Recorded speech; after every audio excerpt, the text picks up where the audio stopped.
2020年國安法之前，即係啱啱可能話宣布要出台嘅時候，咁嗰陣成個業界都好恐慌，即係大家都唔係好敢接嗰啲寫證書咯。咁嗰陣我自己又覺得其實我仍然都可以承擔呢啲咁嘅風險嘅。寫啫，講啫，係咪？咁當然而家有文字獄啦，講同埋寫同做係一樣，要坐監嘅。旁觀又可以變暴動，出版嗰個可以變國安，係咪？冇一樣叫遮嘅，全部都可以上身。當寫香港古仔嘅書唔能夠喺香港出版，其實係好痛苦啊！嗰個痛苦係因為我係香港人。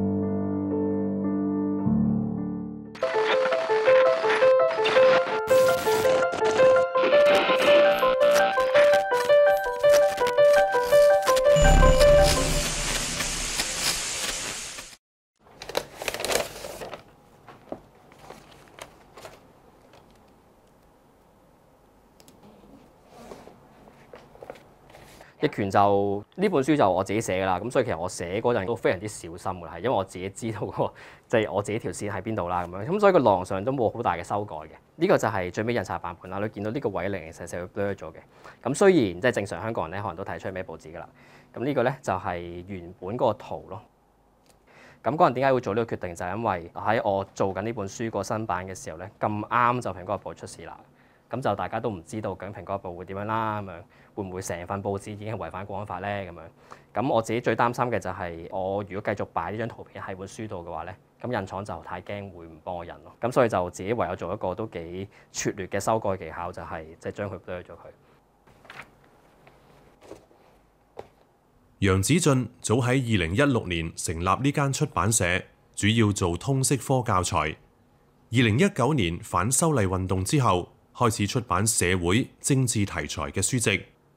港區國安法實施後，佢重新審視書本內容，由用字到相片，擔心會觸碰到紅線。本身其實呢個插畫就有個着住類似警察制服嘅人，就逐家逐戶去即係掃蕩咁啦。咁但係因為我哋拎去印嘅過程之間，印廠就覺得喂太危險啦，你好似中傷啲警察咁喎。咁所以最尾就用一個極其即係創意嘅藝術效果，就係將佢打格仔啦。咁亦都即係 V 網上都即係有啲好得意咁樣寫翻，就係話即係要自我審查啦，驚俾人拉咁，所以咧就打格仔咁咯。呢張圖啦，即係呢個人覺得印廠覺得係唔得罪得嘅。咁原本咧就着住一個白色制服嘅人啦，咁樣即係同樣嘅情況就係印廠覺得好似中傷緊警隊咁喎。開槍 OK，咁但係究竟呢個即係出血啦，會唔會太過血腥咧？太過好似顯示到嗰個執法嘅暴力咁咧？咁所以呢個位我哋都決定打格仔嘅方式去處理。而家咁嘅即係社會局面就令到而家出版多咗好多嘅困難咯。而呢啲困難係完全 defeat 緊我本身嘅價值觀嘅，即係我幫一個作者出書，竟然要審查佢嘅內容，令到佢嘅言論可以自由咁樣發表到，甚至係因為咁樣可能係要冒上個法律嘅風險啦，即係隨時都有心理準備。我出完嗰本書，第二日就可能要即係會俾人拉咗啦。港區國安法實施之後，楊子俊形容出版業界陷入恐慌，因為法例條文覆蓋範圍好廣，亦都冇先例，業界擔心會觸犯國安法。之後《蘋果日報》停運，楊村繪本案被控串謀發布煽動刊物罪，令到出版業界更加人心惶惶。楊子俊擔心寫證書會從此絕跡。我哋出一啲可能係寫證書，特別一啲可能係評論時政嘅書籍嘅話，就要相當小心咯。單純去描述個批評啊，定係可能係深刻已經係引起咗一定嘅憎恨。咁呢樣嘢係我哋係需要步步為營。例如話我哋最近出過一本關於講香港嘅即係過往嘅歷史嘅書籍啦入邊。咁當然入邊會講到香港民主運動、支聯會佢過往講即係可能係平反六四、講結束一黨專政，係我都講咗好多年㗎，係一路都相安無事咁樣。咁但係而家最新嘅準則可能嚟講就係已經違反法例。咁當我哋去描述呢啲過往發生緊嘅嘢嘅時候，我哋係咪鼓吹緊佢咧？會唔會我作為出版者，我嘗試去容許呢啲內容出版，我係咪已經嘗試去 promote 緊呢啲 ideas 咧？咁呢個係對我嚟講係最大掙扎嚟嘅。即係我當然想堅持翻自己專業啦，我想做翻出版者應該做嘅角色啦。咁但係如果係咁樣嘅即係行為嘅話，會令到我或者令到我同事又會冒上風險嘅話，咁我就要三思而行啦。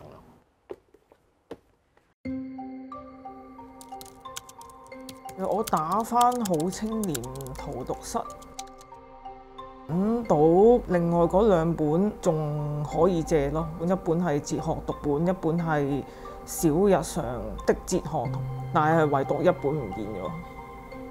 我哋叫佢阿貓，佢喺公共圖書館借咗呢本《好青年荼毒室》寫嘅《大時代的哲學》。舊年11月再續借呢本書嘅時候，先至發現本書原來喺公共圖書館嘅目錄上已經消失。不允許續借有關館藏項目啊，跟住就乜嘢揾唔到啦，跟住就最詫異其實係呢個位找不到頁面，即係話本書嘅記錄完全喺公共圖書館消失啊，好似變咗歷史嘅見證咁樣。我其中一個。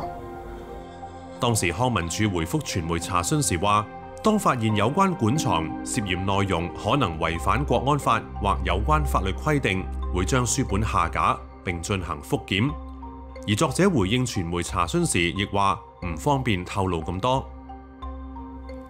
呢本書用哲學角度探討人工智能、種族、民主、抗爭等嘅議題。阿貓話抗爭章節主要係講世界各地嘅抗爭歷史，唔明白有邊一部分可能違反國安法。係唔係話佢個章節講俾你聽，你要義務去抗爭嘅時候就有問題呢？睇完之後我都覺得可能未必係我需要去抗爭嘅，因為我係好擔心飯碗啊、屋企人啊，咁係唔係連討論都唔能夠呢？佢估計係封面同封底插圖刺激到官方嘅神經。封底就見到有堆學生啦，有人會戴住防毒面具啊，揸住雨傘啊。咁佢哋面前有2個戴住防毒面具嘅警察，攞住支槍嚟指向抗爭嘅學生啦。我覺得就最觸動神經係呢樣嘢咯。根據公共圖書館網頁，選書原則第一項係要考慮是否會不利於國家安全，而圖書館館長必須確保館藏不會不利於國家安全。港區國安法實施1年，即係直到舊年嘅6月為止，康文署以復檢書籍內容為由，累計將72本館藏下架。被下架嘅書籍探討嘅題材同作者嘅背景都相當廣泛。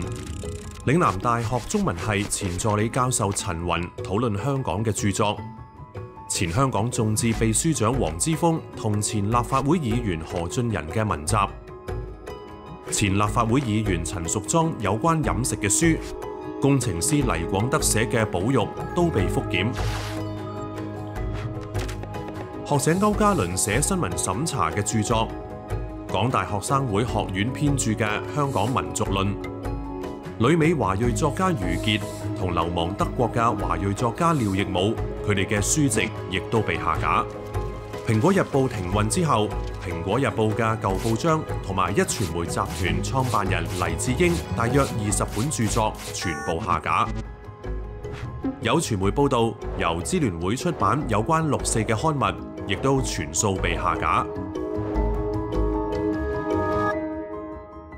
將啲書落咗架，其實我覺得係俾一個信息俾人哋，因為啲內容而家係香港已經係唔能夠討論得咯，覺得係。當然啦，而家有得買嘅，咁有朋友都會買翻嗰啲落咗架啲書嘅，咁我哋難保佢第時可能都自我審查，跟住就以後唔敢再出啦。買晒全部之後，咁我啲書咪以後消失咯，啲孤本就喺大家嘅手上邊啦。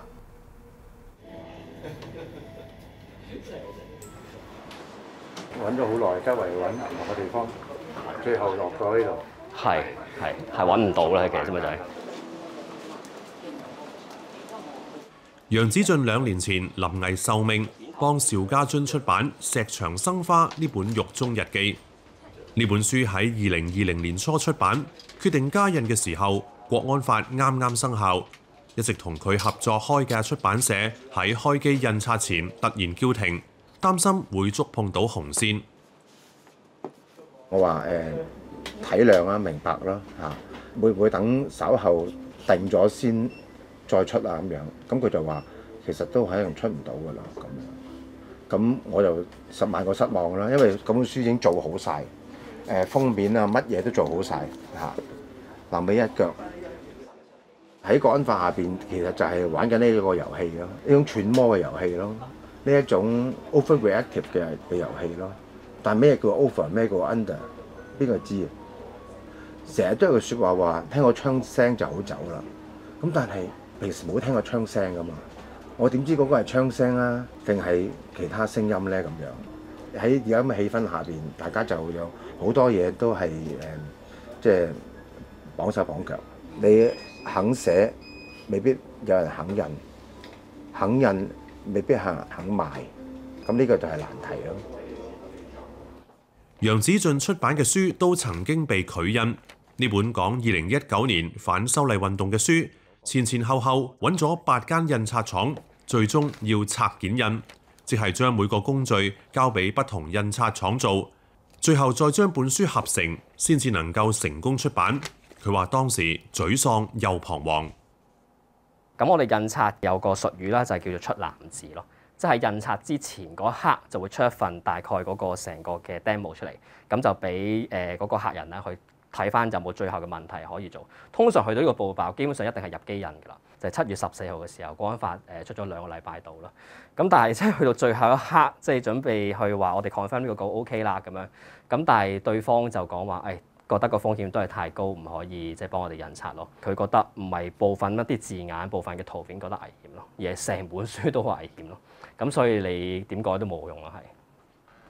咁但係嗰陣都好堅持去做，一嚟就係真係應承咗一啲嘅即係唔同嘅投稿人啦，同埋一啲部分嘅讀者，我哋會出版呢本書籍咯。咁嗰陣真係唔想因為話好似一種恐懼，我哋既然相信我哋自己冇違法嘅話，咁我覺得就即係 why not？ 點解唔可以令到呢本書可以出版到咯？咁所以都好想呢本書一定係成到事嘅。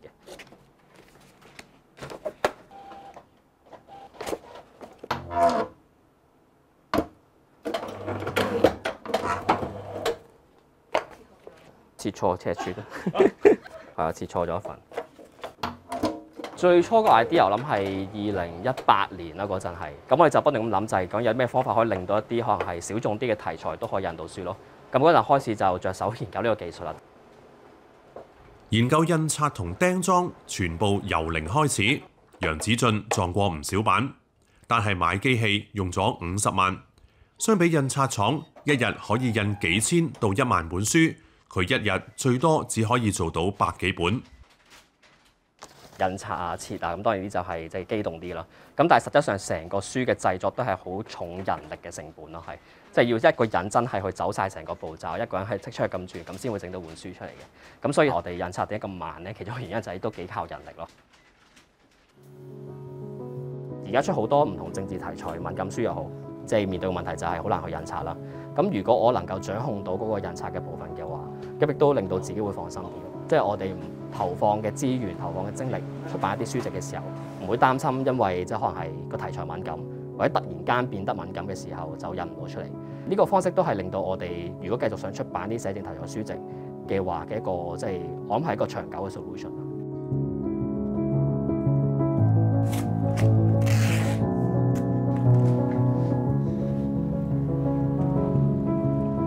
即係1年前我哋就係揾發行商嘅，咁直到1年前就真係有本書，發行商都耍手擰頭啦，咁我哋就開始自己嚟咯。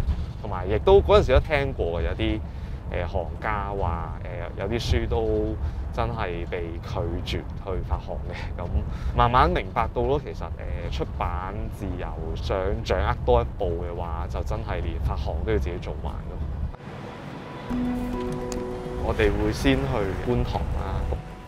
跟住再過海去北角心記啦，好，唔該晒。再去隔離天后，然後就尖沙咀線，荃灣，跟住深水埗，然後旺角。攰啊梗㗎啦，其實冇計㗎啦，因為始終發行啱啱起步咧。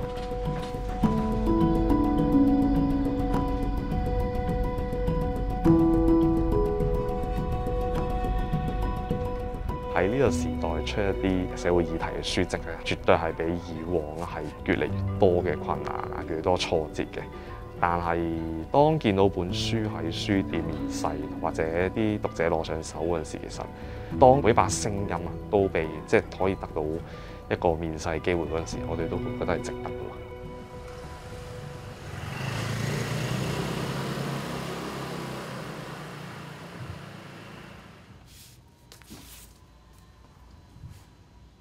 《香港現記》呢本書咧，其實係我哋寫緊2020年嘅香港喺國安法底下，咁裏邊有好多可能係講緊港台、蘋果佢哋嘅員工到底喺工作嘅期間受到國安法乜嘢影響？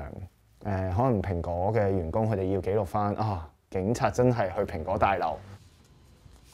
呢本書嘅作者係傘下的人，阿木係其中一位成員。佢話：本書原本打算喺香港出版，想趕喺2021年香港書展發行，已經完成咗校對同封面設計，結果因為出版社擔心可能觸犯國安法，拒絕出版。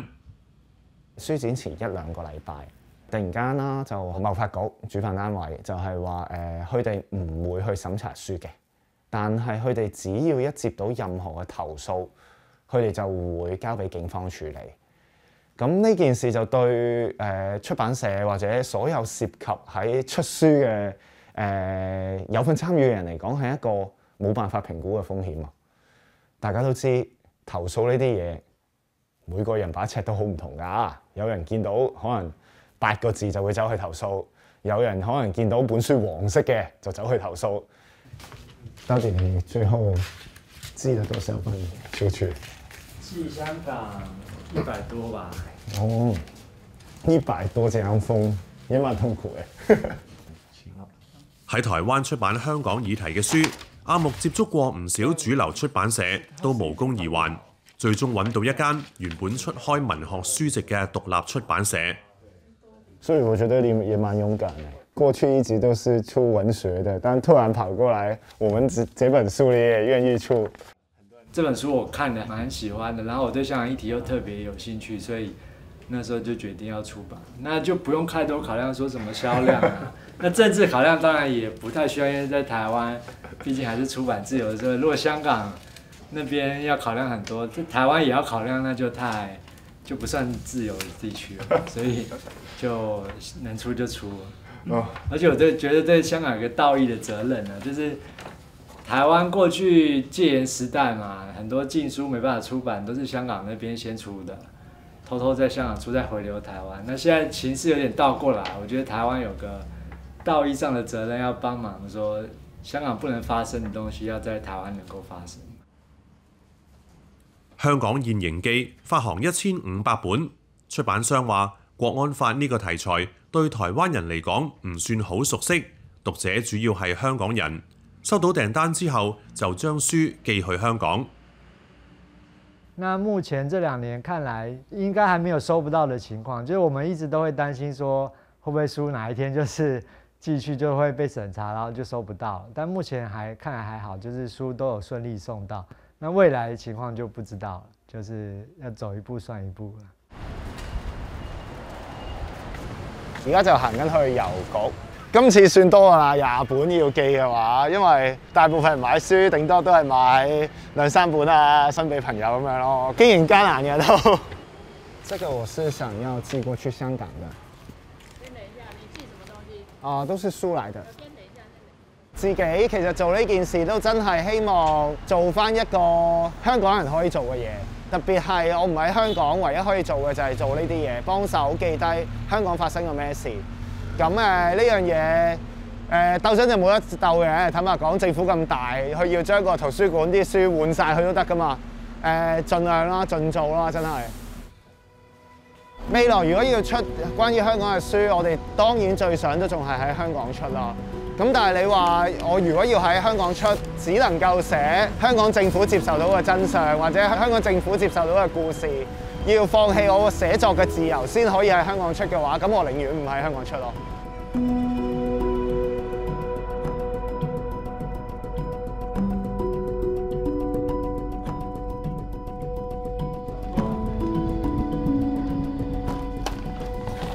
可能係咯，啱啱好點你睇下，中間只能夠啱好擺到3個 stand， 所以要睇下點咯，睇下你點擺咯，即係你睇個 area 點樣運用咯。7月份，大部分出版社都忙於準備1年1度嘅香港書展，楊子俊嘅出版社都有申請參展，但就被主辦單位貿發局拒絕。楊子俊話：貿發局一直都冇解釋申請被拒嘅原因，佢估計係同上年書展有關。當時有人投訴佢哋出版嘅書涉嫌違反國安法，執法人員曾經到場調查，但就冇起訴。貿發局亦都只係出信提醒佢哋要確保展出嘅書籍冇違法。根據貿發局自己官方個版本咧，佢哋係唔會審查書籍嘅內容嘅。咁但係而家佢哋好明顯嘅做法就係審查個參展商咯，即係覺得個參展商有機會會擺政治書啦，或者你過往嘅經驗見得出呢個參展商可能擺一啲佢哋唔中意睇到嘅書籍嘅話，佢直情成個即係你參展嘅資格都 DQ 咗咯。